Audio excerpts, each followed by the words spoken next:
T company expose भी हुई थी एक तरह से जब नूर उल हक, जो दाऊद का छोटा भाई है एक, उसकी डेड बॉडी मिली थी कराची के दाऊद के घर के बाहर और उसे मारा गया था सरदार रहमान द्वारा।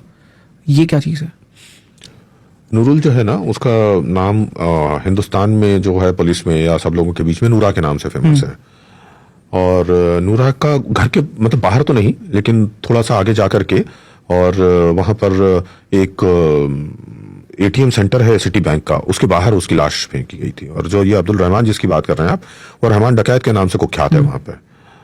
तो उस वक्त की जो कहानी मेरे सामने आई है, जो कि मैंने अपनी एक किताब में भी लिखी है और खबर भी मैंने उस पर की थी, तो उसमें हुआ ये था कि दाऊद इब्राहिम के ग्रुप ने पाकिस्तान में किसी व्यक्ति की एक बड़ी जमीन जो है कब्जा कर ली थी, और वो जमीन कुछ संभवतः 1200 करोड़ के आसपास थी, और ये लोग उसके लिए कुछ 8-10 करोड़ रुपए उसे दे रहे थे, या 400 करोड़ की थी और 8-10 करोड़ दे रहे थे, इस तरह का। भी आंकड़ा सही याद नहीं है, लेकिन इतना याद है कि रकम बड़ी हकीर सी थी, 8-10 करोड़ थी, और अमाउंट जो है उससे कई सौ गुना ज्यादा था।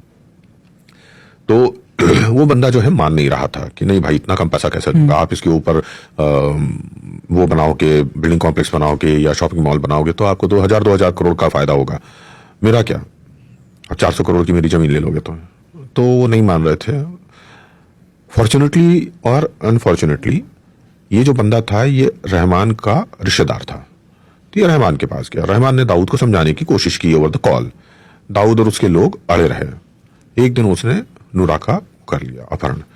इन लोगों ने, मैंने जो सुना है या मेरी जो इन्फॉर्मर्स ने मुझे जानकारी दी है, रहमान को बहुत बुरी तरीके से लताड़ा और उसको औकात की ना दी। रहमान पागल किस्म का आदमी है, इसलिए वो वहां पर रहमान डकैत के नाम से कुख्यात है, और पहले भी मर्डर वर्डर बड़े किए हुए हैं, ये सब पगलैट टाइप का सा इंसान है। उसने इसको उसी के बाहर से उठा लिया, और ये बताया जाता है कि अपने सेफ हाउस में रख के, अपनी कस्टडी में रख के उसने नूरा को सिगरेट के चटके लगा करके उसकी आवाज जो है दाऊद को सुनाई थी। और दाऊद ने 50 बार बोला भी कि मैं तेरी जमीन छोड़ दूंगा, उसकी जमीन छोड़ दूंगा, तो इसको छोड़ दे।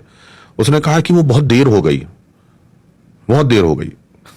मैंने पहले कहा था तुमसे कि मान जाओ मेरी बात, लेकिन तुम नहीं माने, अब देर हो गई। अल्टीमेटली तड़पा करके उसकी हत्या की और वहां ला करके लाश फेंकी। बाद में खबर जब हिंदुस्तान में आई तो हम लोगों को सबको ये खबर, डी कंपनी के जो इंडियन पेरीफेरी में रहने वाले उनके जो लोग हैं, उन्होंने ये फीड दिया कि उसकी किडनी फेलियर से या हार्ट अटैक से डेथ हो गई है, और उसको जो है वहीं पे दफनाया जाएगा, या शायद दुबई दफनाया जाएगा। दुबई वगैरह तो ले नहीं गए, बाद में उसे कराची में ही दफनाया। असल में पीछे की कहानी ये बताई जाती है।